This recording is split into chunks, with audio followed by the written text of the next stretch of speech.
Hallelujah, hallelujah. धन्यवादी हैं खुदा, आप हमसे बोलने जा रहे हैं। उत्तम वचन हमारे लिए पिता ओ प्रभु महत्वपूर्ण है। गुप्त बातें आपने हमें खुदा प्रभु जी जो बातें अपने पास रखी खुदा उनके लिए धन्यवाद। जो प्रकट की गई उनके लिए भी धन्यवाद। आज आप हमसे बात करने जा रहे हैं, हम धन्यवाद देते हैं। We welcome your presence dear Lord Holy Spirit. Lord ji please come O God, please do come o God. Yes Lord, it's our humble request. Please come, O God, and please deliver us, O God. We thank you, Lord. We thank you, Lord. We thank you, Lord. O God, fill them, Lord. Fill them, Lord. And, O Lord, satisfy them, dear Lord. Satisfy their hunger, O God. They are hungry for your word. They are hungry for the revelation. They are hungry for your strength. They are hungry for your strength and power, O God. Hallelujah. Thank you, Lord. Through your word, Lord. Hallelujah. We will be delivered, O God. Yes, we trust in you. We trust, Lord. We thank you, dear Lord. You are doing it. We give you all the glory, the honor, and the praises. In Jesus' mighty and glorious and precious name, we thank you and ask this prayer. In Jesus' name. Amen. Amen. Amen. Hallelujah. प्रभु जी का वचन कहता है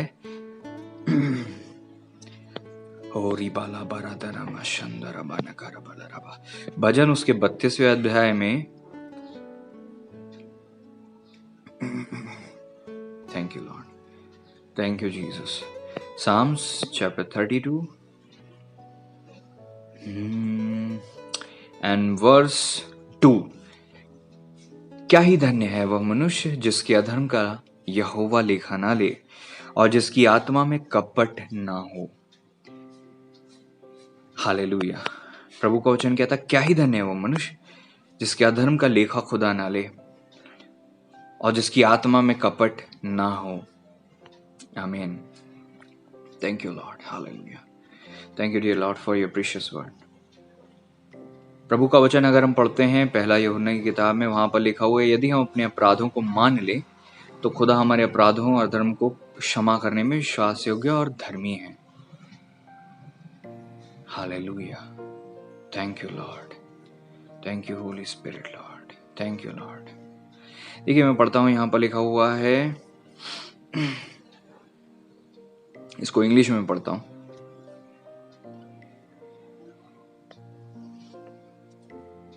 NASB version कहता आई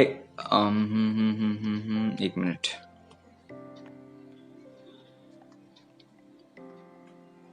दूसरा पद, how blessed is the man whom the Lord does not impute iniquity and in whose spirit there is no deceit। हमने इसको हिंदी में पढ़ा था, क्या ही धन्य वह मनुष्य जिसके अधर्म का यहोवा लेखा न ले और जिसकी आत्मा में कपट ना हो। Praise Lord. अधर्म का लेखा अगर खुदा ना ले, आप बहुत ज्यादा ब्लेस्ड हो। और प्रभु का वचन कहता है प्रभु के लहू से हमारे अपराध मिटा दिए गए। कौन से अपराध? वो अधर्म के काम जो हमने किए थे। मतलब हम लोग वो लोग हैं जो धन्य लोग हैं जिनके अधर्म का लेखा हमसे नहीं लिया जाएगा। अगर हम विश्वासी हैं, अगर हमारे पाप क्षमा हुए हैं, अगर हमने प्रभु को अपना उद्धारकर्ता ग्रहण करके अपने पापों की क्षमा मांग ली है, तो वचन क्या कहता है? जितनी दूर उद्याचल से अस्ताचल है, दैट मीन्स ईस्ट और वेस्ट में जितनी दूरी है ना, उद्याचल जहां से सूरज निकलता है, अस्ताचल जहां से अस्त होता है, इसमें कितनी ज्यादा दूरी है? वचन कहता है उसने हमारे अपराधों को हमसे उतनी दूर कर दिया है, बहुत दूर कर दिया है। ठीक है। और प्रभु का वचन कहता है कि प्रभु उसे स्मरण नहीं करेंगे, है ना। प्रभु का वचन कहता है, अगर देखो मैं आपको बताता हूं, अगर आप निकालेंगे यशाया की किताब, उसका Isaiah chapter 1 I think and verse 18, यहां पर देखो हिंदी में पढ़ता हूं, लिखा है यशाया 1:18, यहोवा कहता है आओ हम आपस में वाद विवाद करें। क्या करें? वाद विवाद करें। Come now and let us reason together. आओ हम आपस में वाद विवाद करें। तुम्हारे पाप चाहे लाल रंग के हों तो भी वे हीम के समान उजले हो जाएंगे, और चाहे अर्गवानी रंग के हों तो भी वे ऊन के समान श्वेत हो जाएंगे। अब परमेश्वर कह रहे हैं कि आओ हम बात करें, आओ। प्रॉब्लम क्या है? प्रभु क्यों बुला रहे हैं? क्योंकि हम जब पाप करते तो भाग जाते हैं। जैसे आदम छुप गए थे प्रभु से, हम भी जब गलती करते, दुआ प्रार्थना नहीं करते, तो हम क्या करते हैं? छुपते हैं खुदा से। और जब हम छुपते हैं, भागते हैं इसलिए क्योंकि हम पापी हैं, तो प्रभु बोलते हैं देखो भागो मत, छुपो मत, आओ आओ हम बैठें, आओ हम वाद विवाद करें। और तुम्हारे पाप कैसे हैं, तुमने क्या गलती की है, उन सारे पापों को मैं मिटा दूंगा, श्वेत कर दूंगा ऊन के समान और हिम के समान। इसका मतलब यह है कि हम जबरन भाग रहे हैं खुदा से, और प्रभु तो हमें बुला रहे हैं और हमारे पापों को क्षमा करना चाह रहे हैं। ये कितनी बड़ी आशीष है, शायद आप नहीं समझ पाते हो उसको। अगर हमारे अधर्म का लेखा हमसे लिया जाता तो आज हम सब नरक में जा रहे होते, लेकिन क्योंकि प्रभु ने हमारे अधर्म का लेखा हमसे नहीं लिया, इसलिए जितने पाप हमने किए बचपन से लेके इस उम्र तक और आने वाले दिनों में, वो सारे पाप को प्रभु ने पूरी तरह से मिटा दिया है। और जब प्रभु हमें देखते हैं तो ऐसे नहीं देखते कि इसने उस तारीख में, उस साल में ये गलती की थी, ऐसे देखते हैं जैसे इसने कभी कोई गलती नहीं की। ये कितनी बड़ी आशीष है कि नहीं? इसलिए वचन कहता है कि क्या ही धन्य है वह मनुष्य, है ना? धन्य नहीं है, धन्य का मतलब होता है ब्लेस्ड, ब्लेस्ड नहीं है, क्या ही ब्लेस्ड है, क्या ही धन्य है, मतलब बहुत ज्यादा ब्लेस्ड है, जिसके अधर्म का लेखा खुदा ना ले। हम लोग जब परमेश्वर प्रभु आएंगे तो हमें प्रभु नए वस्त्र देंगे, धार्मिकता के श्वेत उजले वस्त्र देंगे और अपने पास स्वर्ग में लेकर जाएंगे, और हमारे सारे अधर्म मिटा दिए जाएंगे, है ना? तो हम लोग स्वर्ग में निष्पाप घूमेंगे, पापी के रूप में नहीं होंगे जैसे आज हम हैं, है ना? वैसे नहीं होंगे, हम पापी नहीं, धार्मिकता में होंगे, श्वेत वस्त्र पहने हुए होंगे। तब आपको पता चलेगा कि वो लोग जो बचाए नहीं गए हमारे ही लोग थे, सगे संबंधी थे। हो सकता है हम उनसे बड़े पापी थे, लेकिन क्योंकि हमें क्षमा मिल गई इसलिए हमको स्वर्ग मिल गया, इसलिए हमें प्रभु मिल गए, इसलिए प्रभु ने हमारे लिए बलिदान दिया, इसलिए हमें स्वर्ग मिल गया, स्वर्ग का जीवन मिल गया। ये बहुत ब्लेस्ड बात है। अगर आप इस चीज को अपने जीवन में ग्रहण करोगे ना, तो आप ऐसा जीवन नहीं जियोगे। हम तो इंसान हैं भैया, हम तो पापी हैं, हम तो बहुत गलती करते हैं, हम तो सिद्ध नहीं है, हम तो परफेक्ट नहीं है, हम तो मिट्टी हैं, धूल हैं, राख हैं, कीड़ा हैं। ये जो मेंटेलिटी हमारी है ना, वो क्यों है? क्योंकि हमने पाप किए। लेकिन वचन कहता है कि वो भुला दिए गए हैं, वो क्षमा कर दिए गए हैं। और हम लोग आज क्या करते हैं? हमें पूरे याद है कि हमने कब क्या गलती की थी, है ना? हमारे लोगों ने क्या गलती की थी। उस कॉन्शियसनेस को आज अपने मन से हटा दो। वचन कहता है प्रकाशित वाक्य में कि बिल्लौर के समान कांच का जो समुद्र है, उसमें से जब होकर हम गुजरेंगे तो हमारे जितने भी जो मेमोरी है, बुरी सोच है, विचार है, जो कि हम ऐसे इंसान हैं, हमने ये किया था, हमने वो किया था, सारी जो मेमोरी है वो मिट जाएगी। मेमोरी मिट जाएगी तो हम कैसे हो जाएंगे? एक नए जन्मे बच्चे की तरह, बिल्कुल शून्य, बिल्कुल पवित्र, शुद्ध, उससे भी पवित्र, उस बच्चे से भी पवित्र। वो तो पाप में जन्म लेता है, लेकिन हम तो उससे भी ज्यादा पवित्र हो जाएंगे, निर्मल हो जाएंगे, पवित्र हो जाएंगे। वचन कहता क्या ही धन्य है वह मनुष्य जिसके अधर्म का लेखा यहोवा न ले। अगर आज की डेट में, आज ये जो कोरोना का समय चल रहा है ना, ये न्याय का समय, ये न्याय का समय।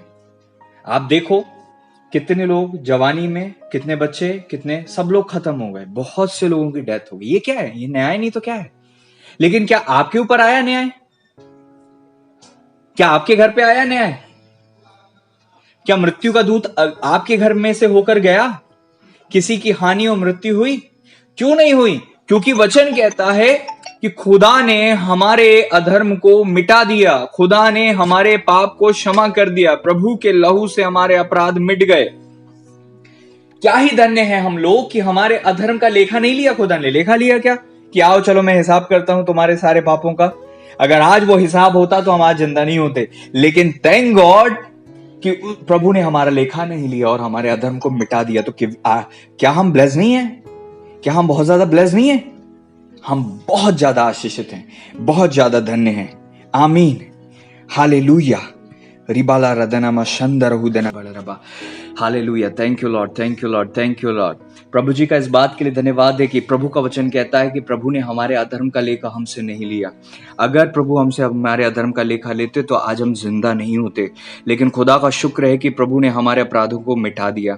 चाहे लाल रंग के थे, चाहे अर्गवानी रंग के थे, तो भी मिट गए हैं। प्रभु का वचन कहता है तुम्हारे पाप मिट गए हैं। हालेलुया। परमेश्वर धर्मी है, तुम्हारे अधर्म का लेखा नहीं लेता। उसने अपने बेटे को इसलिए बलिदान किया था कि तुम्हारे पाप क्षमा हो। अब जब तुम्हारे पाप क्षमा हो गए तो तुम्हारे पापों का लेखा नहीं लेगा। तुम्हारे विरोध में जितना कुछ लिखा था प्रभु ने अपने लहू से मिटा दिया है उसे। और अब जो है तुम खुदा की दृष्टि में धार्मिकता प्राप्त किए लोग हो, तो अपने आप को वैसा समझो। ऐसे कमजोर, थके और डरे हुए मत रहो। तुम लोग संसार के लोगों से अलग हो, तुम लोग संसार के लोगों से भिन्न हो। कारण क्या है? तुम्हारी योग्यता से नहीं, प्रभु ने अपने लहू से तुम्हारे अधर्म और अपराध को मिटा दिया। इसीलिए वचन कहता है, क्या ही धन्य है वह मनुष्य जिसके अधर्म का लेखा यहोवा ना ले। और वचन कहता है जिसकी आत्मा में कपट ना हो। इंग्लिश में लिखा हुआ है जिसकी स्पिरिट में डिसीट ना हो। आपको परमेश्वर ने अपनी आत्मा से भरा है। यहां पर यह चीज बहुत जरूरी है। एक चीज, जब हम बपतिस्मा लेते हैं तो हमारे अधर्म मिटा दिए जाते हैं, है ना। लेकिन जब हम आत्मा से परिपूर्ण होते हैं तो हमारी नई आत्मा दी जाती है। अब वो पहले वाली आत्मा में कपट होता है, पहले वाली आत्मा मरी हुई होती है, पहले वाली आत्मा कमजोर आत्मा होती है। तो हमें दोनों चीज की जरूरत है। जहां पहली बात तो हमारा बपतिस्मा होता है तो हमारे पाप क्षमा हो जाते हैं, वो हमें चाहिए। दूसरा, जब परमेश्वर अपने आत्मा से हमें भरता है तो वो नई आत्मा, वचन कहता है मैं तुम्हें नया मन दूंगा, स्थिर आत्मा नए सिरे से उत्पन्न करूंगा। तो हमें न्यू स्पिरिट की जरूरत है। अब क्या है ना, हमारे पाप तो क्षमा हो गए, लेकिन खुदा की नई आत्मा हमारे अंदर आई है। नई क्या मतलब होता है? हमारी आत्मा के अंदर परमेश्वर की आत्मा आई कि नहीं, है ना। वचन कहता है जिसकी आत्मा में कपट ना हो। किसकी आत्मा में कपट नहीं होगा? जिसकी आत्मा में परमेश्वर की आत्मा है, जिसके अंदर परमेश्वर का आत्मा है। क्योंकि परमेश्वर में कोई कपट नहीं है, तो परमेश्वर की आत्मा हम में है, तो हमारी आत्मा में भी कोई कपट नहीं हो सकता है। दो बहुत महत्वपूर्ण चीजें इन दिनों में। अगर आपके पास उद्धार नहीं है तो फिर आप भूसे की तरह हो, कभी भी उड़ सकते हो। अगर आपने उद्धार पाया है तो प्रभु आपको स्थिर रखेगा, प्रभु आपको टलने नहीं देगा। वचन कहता है धर्मी को टलने नहीं देगा। वचन ये भी कहता है, खुदा के खादिम कहते हैं, वचन में लिखा हुआ है, मैंने धर्मी की संतान को भीख मांगते नहीं देखा, धर्मी के बच्चों को टुकड़े मांगते नहीं देखा। आकाश के पक्षियों खिलाने वाला परमेश्वर आपको खिलाता है। लेकिन हमारे लिए दो मुख्य बातें क्या हैं? पहली बात, हमारे अधर्म मिट गए, अब हमारी आत्मा में नयापन होना चाहिए, हमें स्पिरिट फिल्ड होना चाहिए, हम आत्मा से परिपूर्ण व्यक्ति होना चाहिए। अगर ये दोनों चीज आपके साथ हैं तब तो आप ब्लेस्ड हैं। और अगर इनमें से एक भी चीज आपके साथ नहीं है तो आप खतरे वाले स्थान में खड़े हैं। इन दोनों में अगर कुछ करना है तो आपको क्या करना है? अपने रिश्ते को खुदा से बेहतर करना है, और दूसरी चीज आत्मा से भर जाना है ना। अगर आप टंग्स में दुआ नहीं करते हो तो टंग्स मांगो, अन्य भाषा में दुआ करना मांगो। परमेश्वर से कहो कि प्रभु मुझे अपने आत्मा से भर दे, मैं आपकी आत्मा से भरना चाहता हूं, भरना चाहती हूं, परिपूर्ण होना चाहता हूं। खुदा से मांगो। अगर आपको प्रभु ने अपना आत्मा दिया है, आप आशीषित हो। अगर आपने आत्मा पाया है तो आप आत्मा को जलाओ, आत्मा को बुझाओ मत, आत्मा को अपने अंदर बढ़ने दो। प्रभु का वचन कहता है जब तक कोई जल और आत्मा से ना जन्मे परमेश्वर के राज्य को देख नहीं सकता। ये मिलता है आपको पहला यूहन्ना रचित सुसमाचार 3 अध्याय में लिखा हुआ है। यहां पर क्या लिखा हुआ है? यीशु ने उत्तर दिया, मैं तुझसे सच सच कहता हूं, 5वें पद में, जब तक कोई मनुष्य जल और आत्मा से न जन्मे तो परमेश्वर के राज्य में प्रवेश नहीं कर सकता।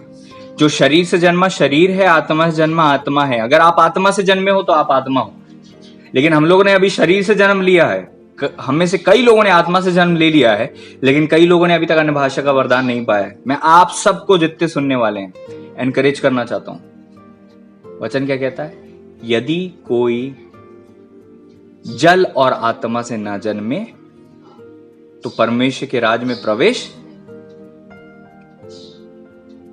जब मैंने आत्मा नहीं पाया था तो मेरे को चिंता होती थी कि प्रभु अगर आज ही आप आ गए तो मैं तो छूट जाऊंगा। इसलिए मैं कहता था प्रभु प्लीज मुझे अपने आत्मा से भर दो, प्लीज मुझे आत्मा से भर दो। जब प्रभु के दास दुआ करते थे कि प्रभु अगर आज रात्रि में आपका आगमन है तो हमें उठा लेना, तो मैं कहता था प्रभु नहीं, मैं आमीन नहीं बोलता, प्रभु प्लीज आज तो नहीं आना, क्योंकि मैंने आत्मा नहीं पाया है। और अगर आप आ गए तो मैं नीचे रह जाऊंगा, और मुझे नीचे नहीं रहना, मुझे आपके साथ जाना है। तो ये लगन होनी चाहिए हमारे अंदर, ये एफर्ट होना चाहिए हमारे अंदर कि हमें मांगना है और पाना है, चाहे कुछ भी हो जाए।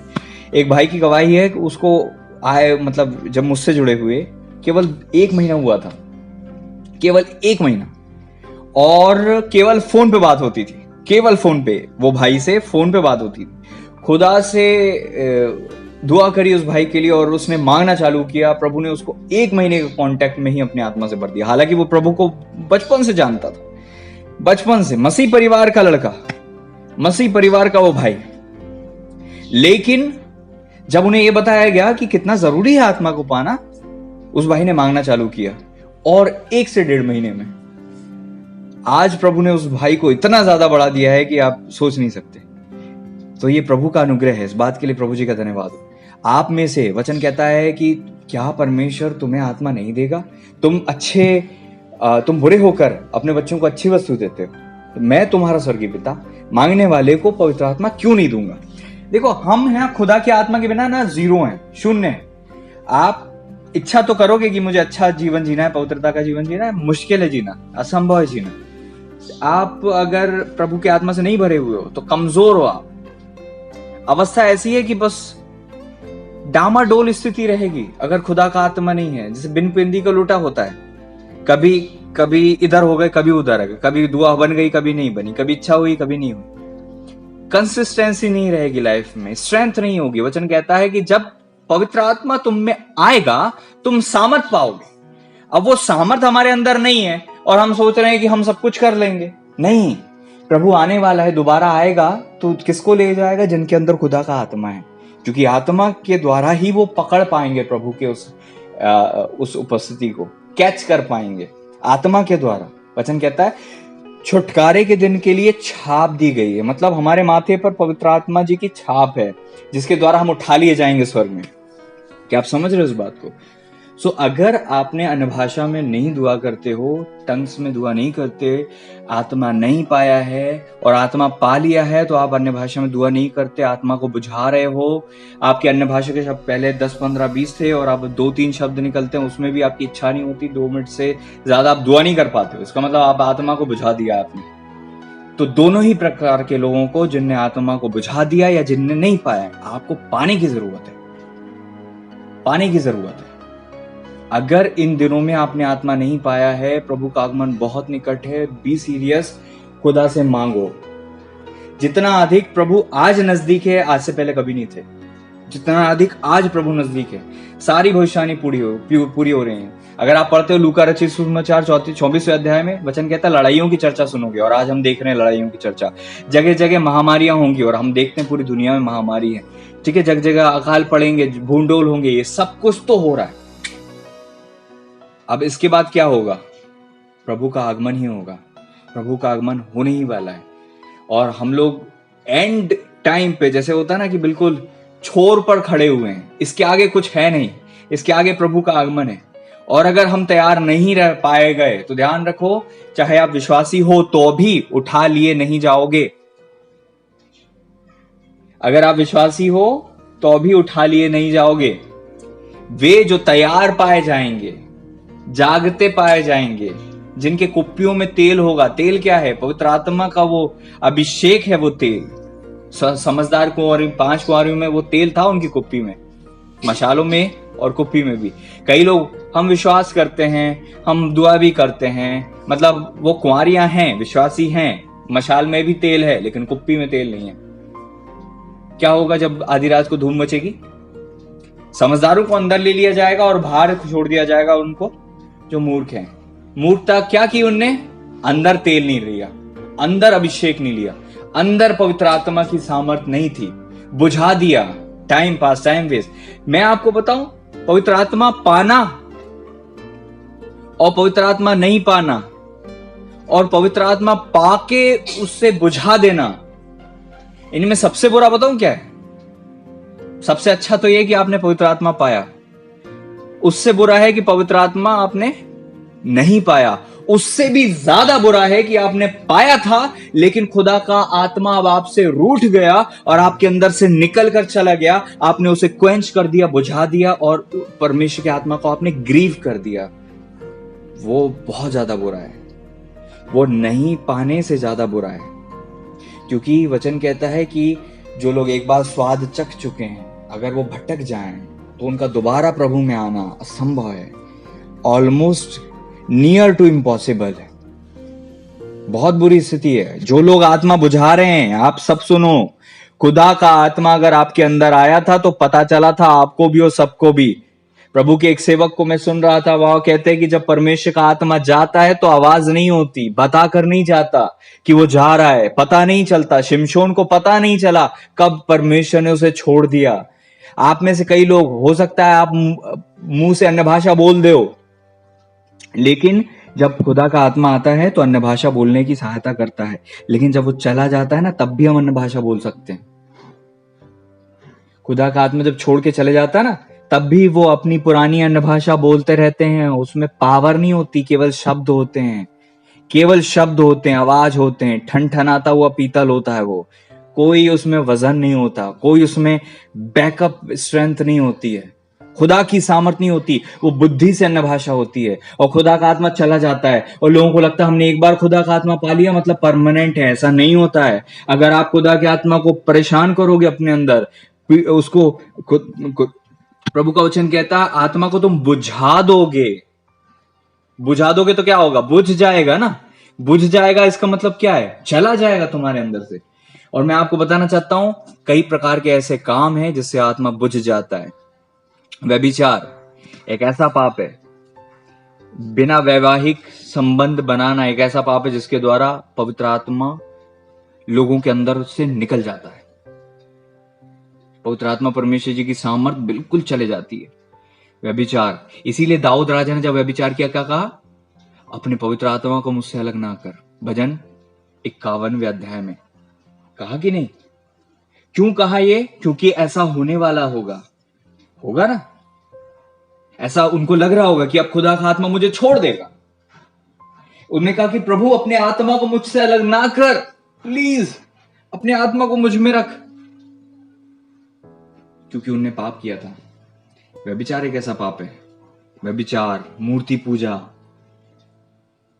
ये ऐसे पाप हैं जिनके द्वारा पवित्र आत्मा हमारे अंदर से बिल्कुल चला जाता है, बिल्कुल खत्म हो जाता है, बिल्कुल चला जाता है। फिर आप सोचोगे हाँ हमें तो अन्य भाषा मिली थी उस समय, अब हमने 2-4 बार पाप कर लिया तो क्या हुआ? आप बैठोगे और अन्य भाषा करोगे, शियाला रदना मना खला बरबा। अब अन्य भाषा वैसे ही निकल रही है, लेकिन अंदर कोई पावर नहीं है, कोई फीलिंग नहीं है, अंदर खुदा की उपस्थिति नहीं है। ऊपर से मुंह से बस आवाज है, वो ध्वनि है, और उस ध्वनि से शैतान को कोई डर नहीं लगता और शैतान को उससे कोई फर्क नहीं पड़ता।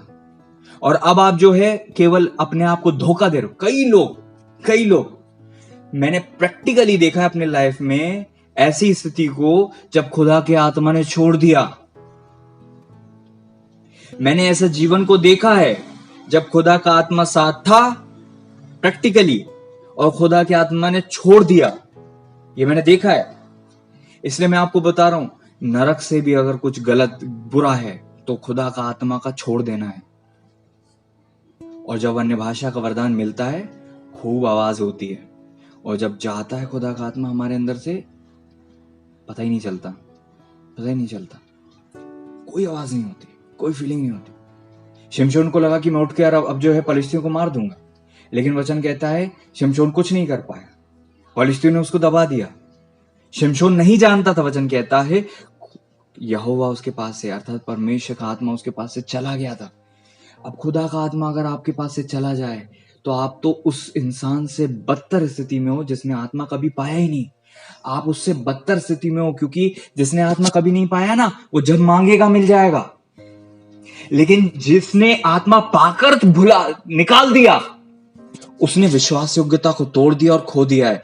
अब उसके लिए बहुत ज्यादा मुश्किल होगा।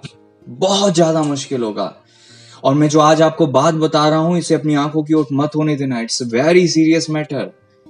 लाइफ एंड डेथ से ज्यादा इंपॉर्टेंट चीज है ये, क्योंकि खुदा का आत्मा ही हमारा जीवन है, और जब वो चला जाता है तो हम वैसे ही मर जाते हैं। जैसे आदम को खुदा की आत्मा ने छोड़ दिया तो क्या हुआ?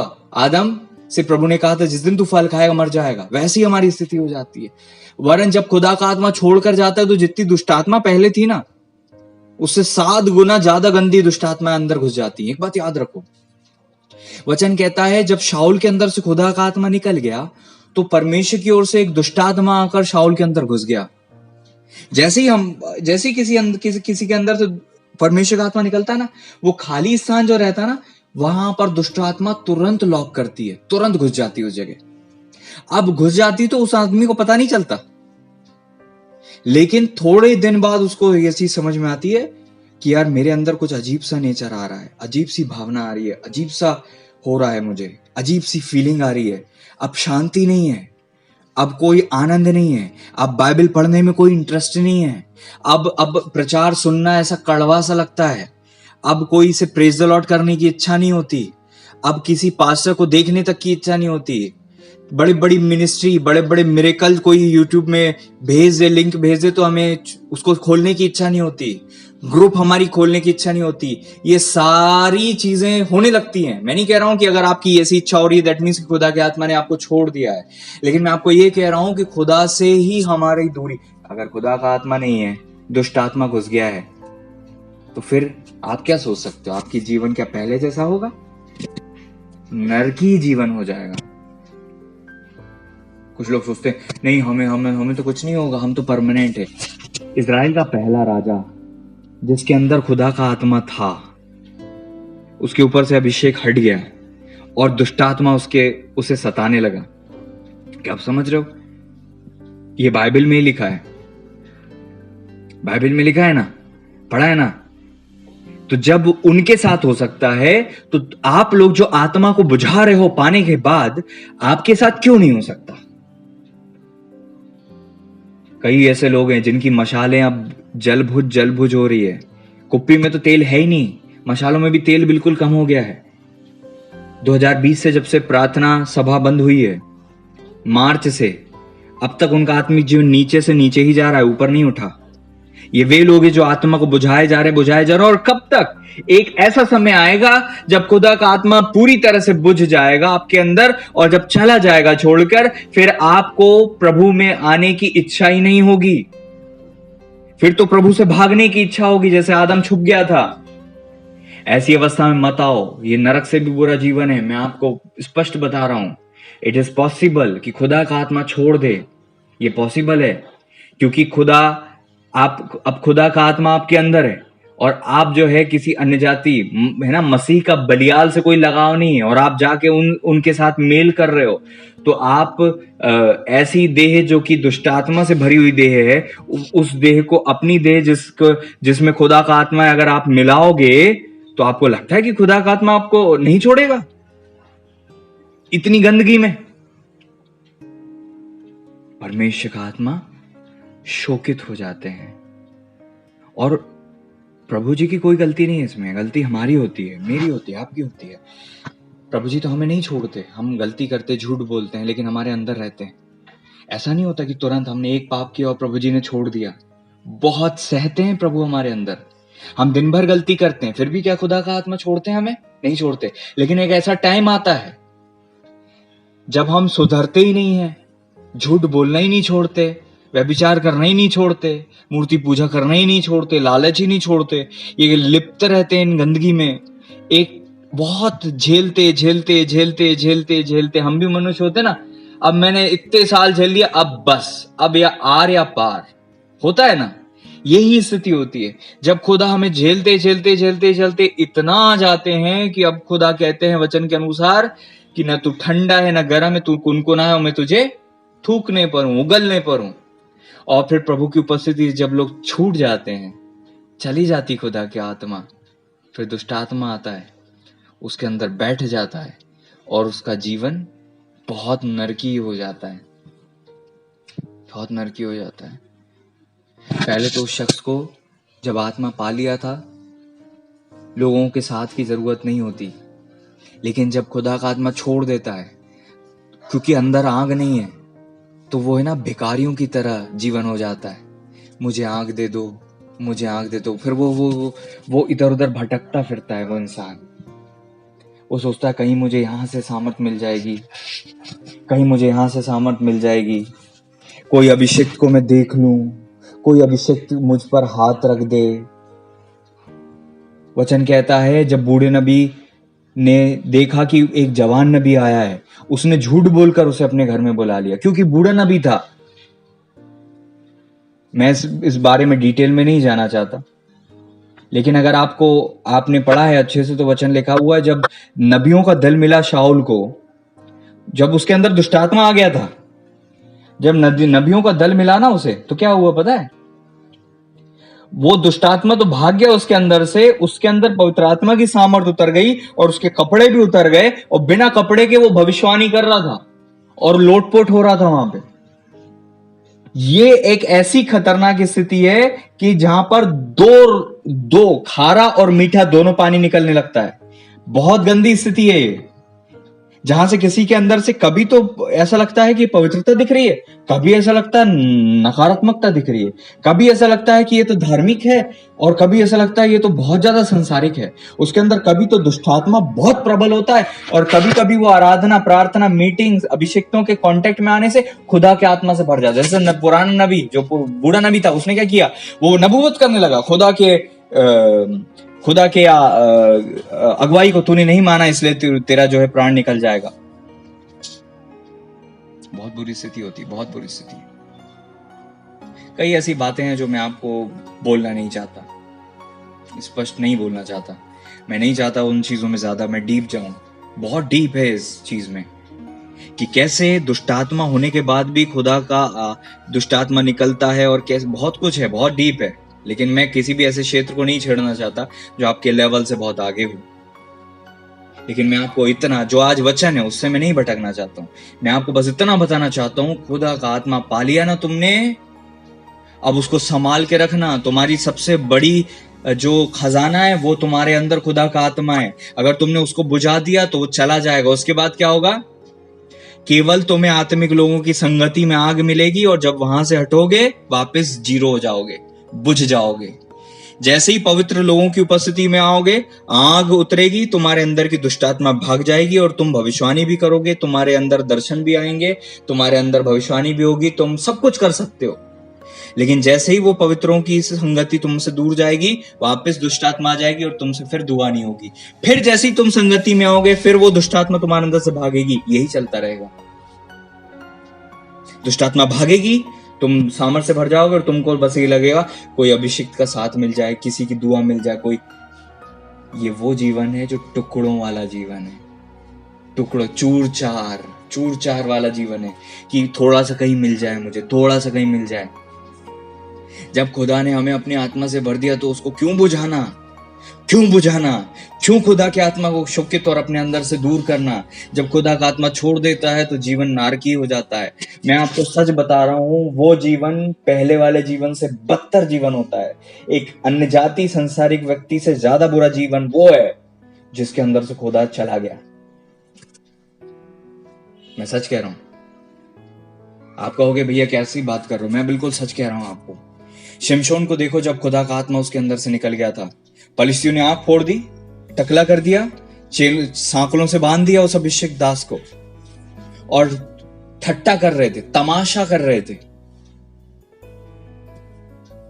अब आप तुलना करो गलती के बाद जो शिमशोन जी का जीवन था और उसके मुकाबले किसी दूसरे अविश्वासी का जीवन था। किसका जीवन बेटर दिख रहा है? किसका जीवन बेटर दिख रहा है? दूसरे लोगों का दिख रहा है ना? दिख रहा है कि नहीं दिख रहा है? ऐसी निचली अवस्था आ जाती है। लेकिन मैं प्रभु का धन्यवाद देता हूं, भले ही दिख रहा हो कि उनका जीवन बहुत ज्यादा वो है, लेकिन परमेश्वर ने ऐसा जीवन हमें नहीं दिया है। और मैं आपको एक बात बताना चाहता हूं, चाहे आप ऐसे जीवन में भी आ जाओ, चाहे आप ऐसी अवस्था में भी आ जाओ, तो भी आपका पिता आपको नहीं छोड़ेगा, तो भी आपका परमेश्वर आपको नहीं छोड़ेगा। वचन कहता है कि मैं तुझे कभी नहीं छोड़ूंगा। वो कभी आपको अब समझ में आएगा। कभी का मतलब होता है कभी भी नहीं छोड़ूंगा, कभी भी नहीं त्यागूंगा। अगर आज भी आप खुदा की दृष्टि करोगे, शिमशोन ने खुदा की दृष्टि की, वचन कहता है उसके सर के बाल बढ़ने लगे। वचन कहता है परमेश्वर ने उसने क्षमा मांगी और कहा प्रभु मुझे दोबारा अभिषेक दे, और प्रभु ने उसे दोबारा अभिषेक दे दिया, दुगना अभिषेक दे दिया, दुगनी सामर्थ दे दी। और शिमशोन ने दोबारा जो किया वो पहले से बढ़कर था। मैं आप लोगों को बताना चाहता हूं, हो सकता है आपने खुदा की आत्मा को बुझा दिया होगा, लेकिन परमेश्वर आपको आज भी नहीं छोड़ा है। परमेश्वर ने आज भी नहीं छोड़ा है। क्या शाऊल को परमेश्वर ने छोड़ दिया था? परमेश्वर ने छोड़ दिया था, लेकिन परमेश्वर ने वहां पर उसके लिए हेल्पर भेजा था। किसको? दाऊद को भेजा था कि वो वीणा बजाए और उसको शांति मिले। ऐसे ही परमेश्वर किसी ना किसी को आपकी लाइफ में नियुक्त कर देता है कि परमेश्वर आपको छोड़ना नहीं चाहता, परमेश्वर आपको त्यागना नहीं चाहता, लेकिन हम गलती करते, हम आत्मा को बुझाते, हम खुदा से दूर जाते हैं। अगर आपने एक बार खुदा का आत्मा पा लिया है, उसको मत बुझाना। मैं आपको अगर सबसे बेस्ट कोई सलाह दे सकता हूं तो वो आज की डेट में ये है, प्लीज खुदा के आत्मा को अपने अंदर मत बुझाना। नहीं तो अगर वो चले गए, पता नहीं चलेगा, और पता भी नहीं चलेगा कब दुष्ट आत्मा आ जाएगी आपके अंदर, और आपको नहीं पता चलेगा, दूसरे अभिषिक्तों को पता चल जाएगा। और मैंने देखा है जब अभिषिक्तों को पता चल भी जाता है तो भी वो किसी को बताते नहीं है। कई ऐसी बातें मेरे कानों तक भी आई हैं, मैंने कभी किसी को नहीं बोला, अपनी ही कलीसिया में। मैं आपको डराना नहीं चाह रहा हूं, लेकिन असलियत है। अगर ये असली बात खुले रूप में नाम लेकर मैं बता दूं तो पता नहीं क्या होगा। इसी कलीसिया की बात कर रहा हूं मैं, इसी कलीसिया की। जब आत्मा को आपने बुझाया तो आपकी स्थिति क्या हुई आप जानते हो। कम ऑन, प्रभु दयालु है। वचन कहता है जिसके अधर्म का लेखा खुदा ना ले और जिसकी आत्मा में कपट ना हो। आज आपको दो ही काम करने हैं। अगर उद्धार नहीं पाया, प्रभु को उद्धारकर्ता के रूप में ग्रहण करो, बपतिस्मा लो, क्षमा मांगो और पाप से तौबा कर लो और खुदा का आत्मा पाओ। और अगर खुदा का आत्मा पा लिया और अगर आप दुआ नहीं कर रहे, संगति में नहीं हो, या फिर आप संगति में तो हो नहीं सकते हो लेकिन आप प्रेयर में नहीं हो, प्रार्थना नहीं कर रहे हो, वचन नहीं पढ़ रहे हो, आत्मा को बुझा रहे हो, आप बहुत खतरे के स्थान में हो। आप उससे बुरे स्थान में जा रहे हो जो लोगों ने आत्मा नहीं पाया, क्योंकि जिन्हें आत्मा नहीं पाया वो आज मांगेंगे, उन्हें मिल जाएगा। लेकिन आपने जब बुझा दिया तो आपकी स्थिति उससे बदतर हो जाएगी। दुष्टात्मा आपको सताने लगेगा और आपके लिए फिर धार्मिकता का जीवन जीना ही मुश्किल हो जाएगा। फिर आपके लिए बहुत असंभव सी चीज हो जाएगी। लेकिन फिर भी याद रखना, वचन कहता है फिर वहां भी अगर तुम मुझे पुकारोगे, पूरे मन से, सारे प्राण से मुझे खोजोगे तो मैं तुम्हें मिल जाऊंगा। सेनाओं के प्रभु का यही वचन है। वचन कहता है मैं तुम्हें मिल जाऊंगा। सेनाओं के प्रभु का यही वचन है। प्रभु का वचन कहता है मैं तुम्हें मिल जाऊंगा। सेनाओं के प्रभु का यही वचन है। प्रभु आपकी ओर अपने हाथ को बढ़ाता है, आपकी ओर अपने हाथों को फैलाता है, आपकी ओर दृष्टि करता है और आपको अपने हाथ बढ़ाकर थामता है और आपसे कहता है मत डर, मैं तेरे संग हूं, इधर उधर मत थाक, मैं तेरा परमेश्वर हूं। खुदा आपको अपने आत्मा से भरना चाहता है, अपनी सामर्थ से भरना चाहता है। इससे पहले कि आप और खुदा बहुत दूर दूर हो जाओ, आज उसका हाथ थाम लो और खुदा से कहो प्रभु मुझे क्षमा कर, मैं आपको बुझा रही थी, मैं आपसे दूर जा रही थी, मैं संसार को प्रिय जान रही थी, मैं टाइम वेस्ट कर रही थी dear Lord, but I realise right now dear Lord that I am guilty O God. मैं पापी हूं, मैं बुराई में हूं, मैं प्रभु डिसीट में हूं। खुदावन प्रभु जी, ओ खुदावन प्रभु जी, मुझे क्षमा कर, मुझे माफ कर, मेरे हाथ को थाम ले, मुझे पकड़ ले, अपने आत्मा से वापस भर दे, वापस अपने आत्मा से मुझे परिपूर्ण कर दे और अपने आत्मा से अभिषेक से मुझे भर दे, वरदानों से मुझे भर दे। हालेलुया। रियाला रदनम शंदूर दिनी अंदर अंदर रमण खरबल रिदन अंदर मन खरबल रबा। अंत के दिनों में अगर आपको सबसे ज्यादा किसी चीज को संभालना, अपनी कुप्पी के तेल को संभालना है, क्योंकि ये कुप्पी का तेल ही आपको एंट्री देगा। वचन कहता पवित्र आत्मा की छाप ही आपको ऊपर लेकर जाती है, जिससे छुटकारे के दिन के लिए छाप दी गई, खुदा के आत्मा की छाप है वो, उसी को संभालने की जरूरत है। कई ऐसे लोग हैं गलत संबंधों में चले गए, है ना, गलत रिश्तों में चले गए, गलत शादीशुदा होने के बाद भी गलत लोगों से कांटेक्ट में आ गए, अन्य जाति लोगों से कांटेक्ट में आ गए, वो अवैध संबंध में कांटेक्ट में आ गए, गलत पाप बुराई विचार में और तमाम प्रकार की मूर्ति पूजा बुराई में फंस गए और आत्मा को बुझा दिया, शोकित किया, क्रोधित किया। और आज जो है कुछ लोग का दिया बुझ गया, कुछ का बुझने वाला है और कुछ लोग बुझने वाली अवस्था में ही चल रहे हैं। आज मैं आपसे कहना चाहता हूं परमेश्वर का दास होने के नाते, शाऊल दुष्ट आत्मा से पीड़ित था, उसे एक दाऊद की जरूरत होती थी कि वीणा बजाए कि वो दुष्ट आत्मा उसे छोड़ दे। क्या आप चाहते हो कि आपकी ये कंडीशन हो? अगर हाँ तो आप जो कर रहे हो वो करते रहो, और अगर आप चाहते हो कि ऐसा ना हो तो आज चेत जाओ, क्योंकि अगर आप ऐसे ही चलते रहे तो एक समय आएगा जब खुदा का आत्मा अगर शोकित हुआ, अगर छोड़ दिया, अगर ऐसी स्थिति आई, तो इसमें कोई दो राय नहीं है कि दुष्ट आत्मा तुरंत घुस जाएगा, तुरंत घुस जाएगा आपके अंदर। इससे ज्यादा स्पष्ट मैं कुछ नहीं कह सकता। इससे ज्यादा स्पष्ट मैं कुछ नहीं बोल सकता हूं। अभिषेक मिला था शाऊल को, उसके अंदर से खुदा का आत्मा गया, दुष्ट आत्मा घुस गया। कई लोगों के साथ ऐसे ही होता है। प्रभु के अभिषेक दास बैनी जी एक बार बता रहे थे, एक दास ने, एक पास्टर ने आकर उनसे कहा, बैनी मेरे सर पे हाथ रखकर दुआ करो। वो करने ही वाले थे, और परमेश्वर के आत्मा ने बैनी जी से कहा, उसको मत छूना, मैंने उसे त्याग दिया है, आई हैव रिजेक्टेड हिम। वो पास्टर था जिसके लिए प्रभु ने बैनी जी को कहा कि उसको छूना मत। हो सकता कई पासवानों की आज ऐसी स्थिति हो रही हो, जहां बुराई में लिप्त थे, पाप में लिप्त थे, गड़बड़ी में लिप्त थे, और खुदा के आत्मा ने कई बार छोड़ दिया। अब उनके पास सामर्थ बची नहीं है, उनके पास अभिषेक बचा नहीं है, अब उनके पास कुछ बचा नहीं है, केवल उनको ज्ञान है, केवल उनके पास नॉलेज है, कुछ नहीं बचा, सामर्थ नहीं है, कोई जुनून नहीं बचा। अब मिनिस्ट्री बिजनेस बन गई है, अब उसमें बस पैसा होता है, सौदा होता है। ऐसी अवस्था नरक से बुरी अवस्था है। ऐसे लोग जाएंगे और कहेंगे, प्रभु हमें अपने पास ले ले, क्योंकि हमने आपके नाम से बहुत कुछ किया। प्रभु कहेंगे, मैं तुझे नहीं जानता, मैं तुम्हें नहीं जानता, हे कुकर्म करने वालों, मुझसे दूर हो जाओ। खुदा का आत्मा छोड़ देगा तो आप स्वर्ग कैसे जाओगे?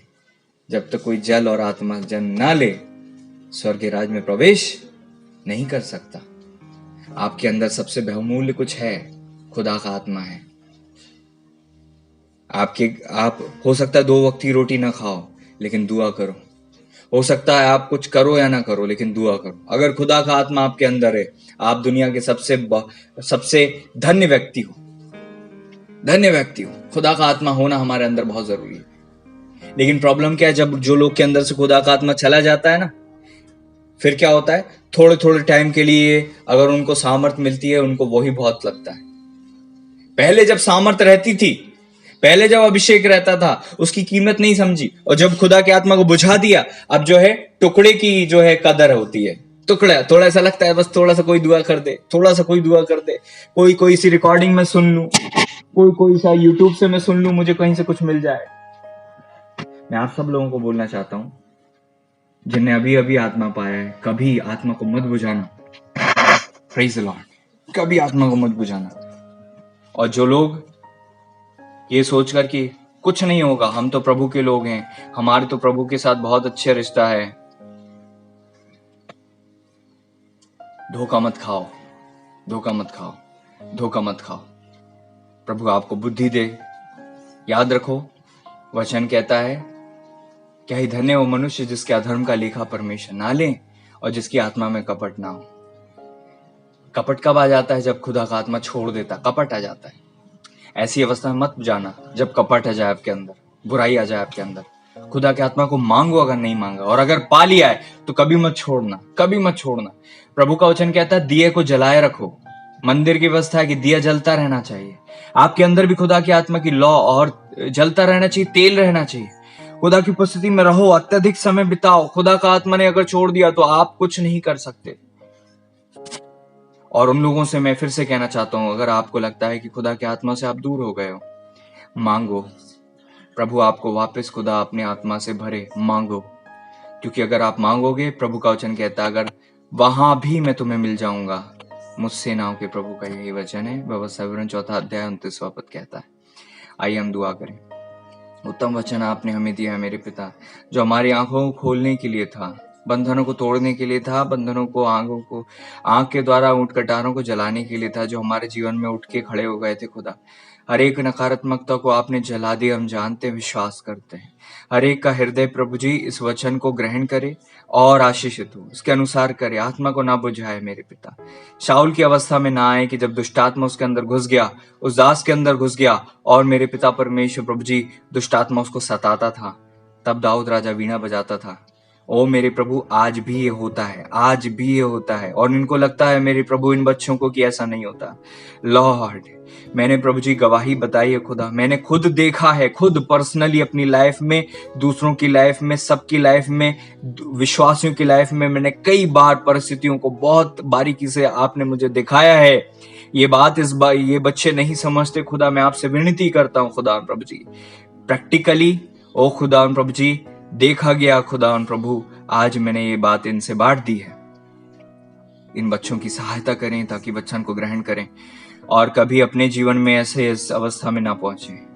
आप इन्हें ब्लेस करें लॉर्ड, अपने आत्मा से इन्हें भर दें। जिन्होंने आत्मा नहीं पाया वे आत्मा से भर जाएं, जिन्होंने आत्मा पा लिया और उसके बाद भी उसे शोकित तो क्रोधित करते हैं प्रभु जी, वे ऐसी गलती ना करें कि खुदा प्रभु जी ऐसा ना हो कि मेरे पिता परमेश्वर प्रभु जी जब ये जाएं और इन्हें प्रभु एंट्री ना मिले, इन्हें प्रभु जी अनुमति ना मिले आपकी उपस्थिति में आने की, ऐसा ना हो, हमें हमारे साथ ऐसा कभी ना हो खुदा। हमारी सुधि लीजिए, अपने आत्मा से भर दीजिए वापस से प्रभु जी, अपनी नई सामर्थ, नया अभिषेक, नया तेल, नया मस्से से हमें भर दीजिए खुदा। अपने अभिषेक नई सामर्थ से हमें भर दीजिए खुदा, हर एक को भर दीजिए खुदा, जिन्होंने आत्मा नहीं पाए वे भी आत्मा से परिपूर्ण होते जाए। नया अभिषेक, ताजा अभिषेक यहेजकेल 36:26 के अनुसार नया मन और स्थिर आत्मा नए सिर से हमारे अंदर उत्पन्न कीजिए लॉर्ड, और हमें त्याग ना दीजिए खुदा, क्योंकि वचन भी कहता है, आपने कहा मैं नहीं छोड़ूंगा, और हम विश्वास करते हैं आप नहीं छोड़ेंगे, आप हमारे साथ हैं। अपने आत्मा से हमें भर दीजिए खुदा, ताजा अभिषेक दीजिए, दोबारा अभिषेक दीजिए, नया अभिषेक दीजिए, ताजा मस्सा कीजिए खुदा प्रभु जी। हम धन्यवाद देते हैं, आप ऐसी करने जा रहे हैं। सारी महिमा और आदर आपके पावन चरणों में रखते हैं प्रभु यीशु मसीह जी के नाम, इन्हें ब्लेस करते हैं, आपके हाथों में देते हैं। धन्यवाद देते हैं, आपने ऐसा कर दिया खुदावंद यीशु मसीह जी के नाम में। आपका वो आत्मा का झरना हमारे अंदर बहता जाए, हमारे अंदर वो सोता बहता जाए, वो सोता नदी में बदल जाए खुदा प्रभु जी, बहता हुआ सोता बना रहे खुदा। सहायता करे मेरे प्रभु, हमारे अंदर से सोता फूट निकले, वो सोता फूट जाए, वो सोता फूट निकले और कई लोग उससे तृप्त हो, कई लोग उसके द्वारा ब्लेस्ड हो। हम धन्यवाद देते खुदा, आप ऐसी करने जा रहे हैं, हम आपको महिमा और आदर देते हैं। धन्यवाद देते खुदा, वो सोता फूट जाए यीशु मसीह जी के नाम में। धन्यवाद देते, हर एक को ब्लेस करें, अपने आत्मा से भर दें खुदावंद यीशु मसीह जी के नाम में। आपके लहू की अधीनता में आ जाते हैं, अपने आप को छुपाते हैं खुदा प्रभु जी। इनका हफ्ता भर आशीषित हो, इनका परिवार आशीषित हो, इनका आत्मिक जीवन आशीषित हो। हफ्ते में एक दिन उपवास रख सकें, प्रार्थना करें खुदा प्रभु जी, दूसरों की खेती सींचे, खुद की भी सींचती हुई देखे पाए। आप सहायता कीजिए खुदा प्रभु जी, जब हम दूसरों की खेती की चिंता करते हैं, उसे सींचते हैं, तो हम अपनी दृष्टि लगाते हैं और अपनी खेती पर खुदा प्रभु जी कोई उसे सींच रहा होता है। और प्रभु जी ये धन्य आशीष प्रभु जी आप हमें दीजिएगा। हम धन्यवाद देते हैं, आप ऐसे करने जा रहे हैं, आपको महिमा आदर देते हैं प्रभु यीशु मसीह के नाम में। धन्यवाद देते हैं, उस दुआ को मांगते हैं, आमीन।